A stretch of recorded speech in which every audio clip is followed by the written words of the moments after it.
All right, music fans, welcome. Harmless Dave here, talking, well, yeah, talking real music, real bad music, or music that should be good, but it's not, and doing it in real time for a couple of real people out there, just like you and just like me. This is going to be my commentary about Joe Walsh and Stephen Stills together. Yeah, it's a great cause, but holy crap, Batman.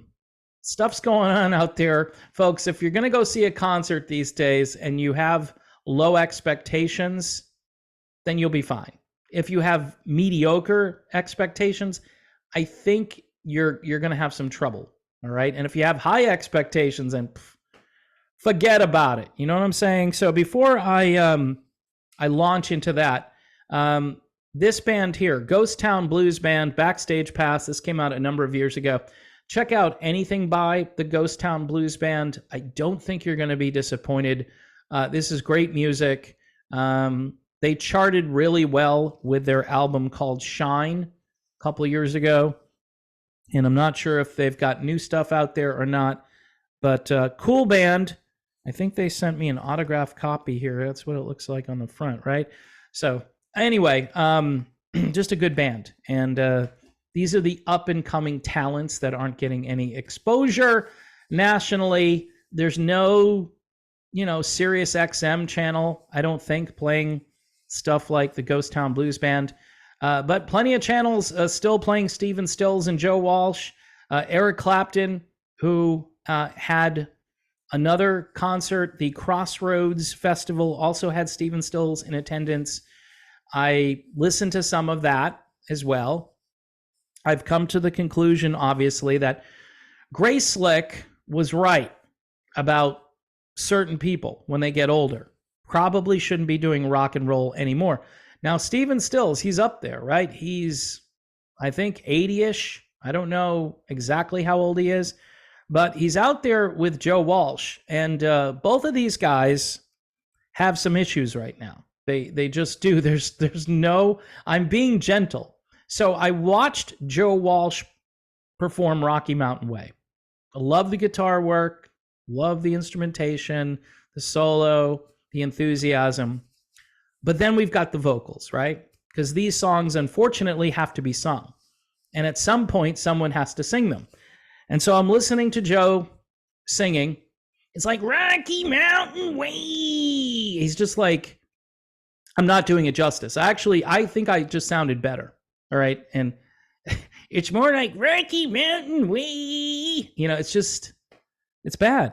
It's bad. I'm not doing it justice. So I'm listening to that. And then Stephen Stills gets up and they do For What It's Worth. That's a song, by the way, from like the 60s. Okay. In case it just sounds like an expression. For What It's Worth, here's a song. No, that's the name of the song. So it's an old Buffalo Springfield tune. Big during the anti-war movement, which we could really use that movement again.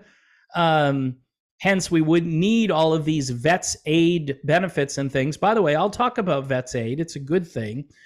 I'll briefly talk about that toward the middle or the end of this video.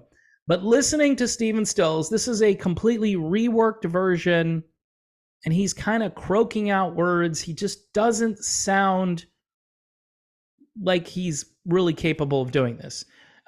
There's a phrase here or there that he gets, but then, if you didn't have a good knowledge of what that song sounded like originally, you wouldn't even know what song this is, because it's very much different.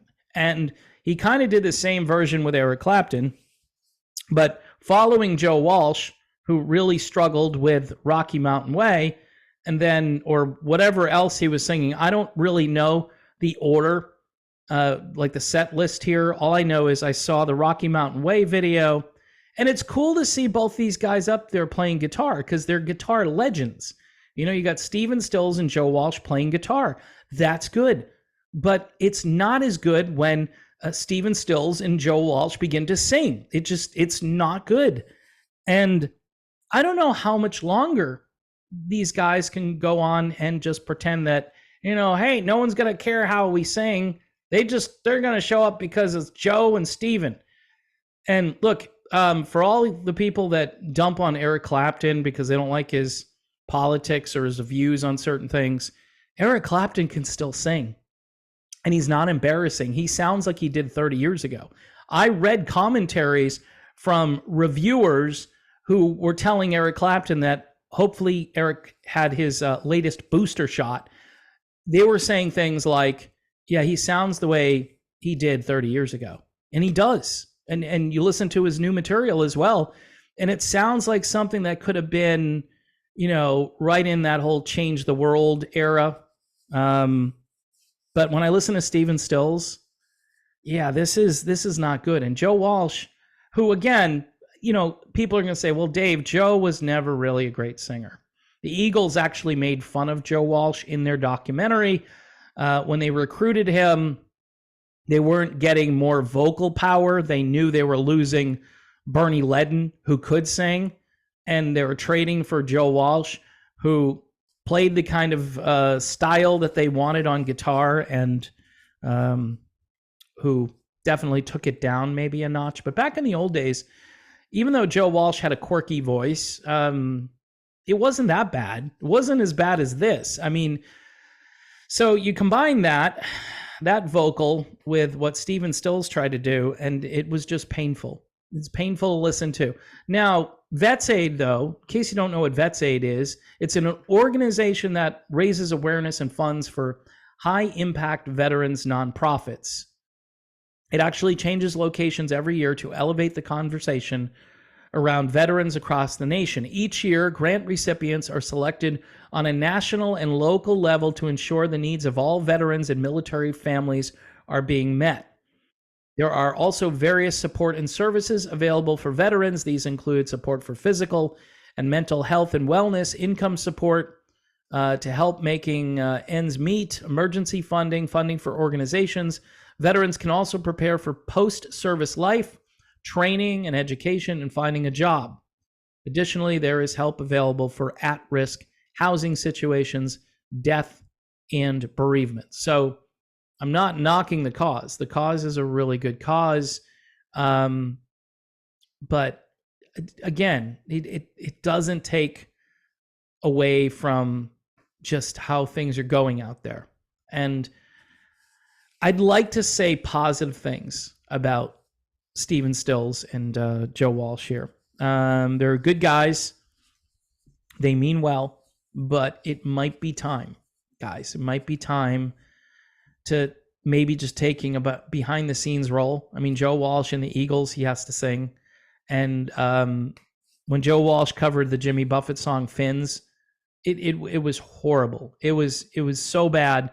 And I'm sitting there going, you could have gone to any karaoke bar in the United States and you would have heard a better version of Fins by pretty much any human being. That's how bad Fins was. All right. Was it funny that Joe, who was or used to be kind of like the goofy court jester or whatever, he's out there performing the song? Yeah, it fits perfect with his persona, but musically it was a disaster, as pretty much anything now that you're hearing his lead vocals on. It's just really bad. And poor Stephen Stills, another guitar legend. These guys are both guitar legends, and they're both still amazing guitar players. The vocals, not so much. And so I want to end the video on a positive note. So what can I say positive? I can say that maybe these guys aren't going to record any new material. I don't know what to say. Dave, that's not good. Yeah, you got to love on these guys. All right, Stephen Stills, Joe Walsh, this Bud Light's for you. I'm just kidding. No Bud Light for anybody. Folks, listen, thanks for watching. This is just me rambling here toward the end. The bottom line is that the geezer rock world is fading away, right? It's fading away. And some people aren't going gently into the night like maybe they should. Some people are hanging on too long. There have been a number of commentators who have made this point that, you know what, your time is up. You know, you had a good 50-year run or something or longer.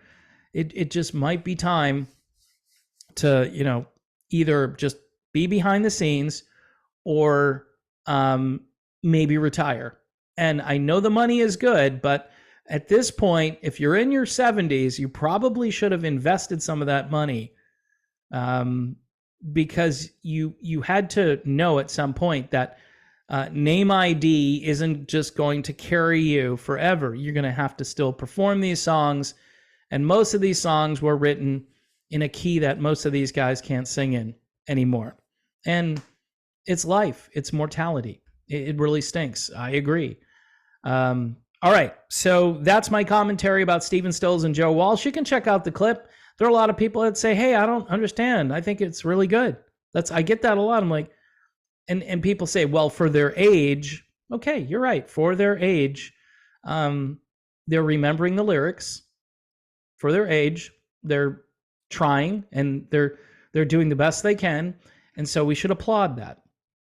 But at what point do we applaud while we have earplugs deployed? I'm thinking right now. Man, go back and listen to those original songs and you'll know what I'm talking about. So there you have it, folks. I need to like more things and I need to stop disliking stuff. But apparently there are other people that dislike the same stuff. So hence, this is why I have a channel and people are actually still watching the videos. Please subscribe if you haven't. And don't forget about Patreon. If you can support the channel, that would be very helpful. In the time that I'm in currently, which is about half of what I used to earn compared to last year at this time. Actually, less than half of what I earned last year at this time. So thanks for watching. See you soon.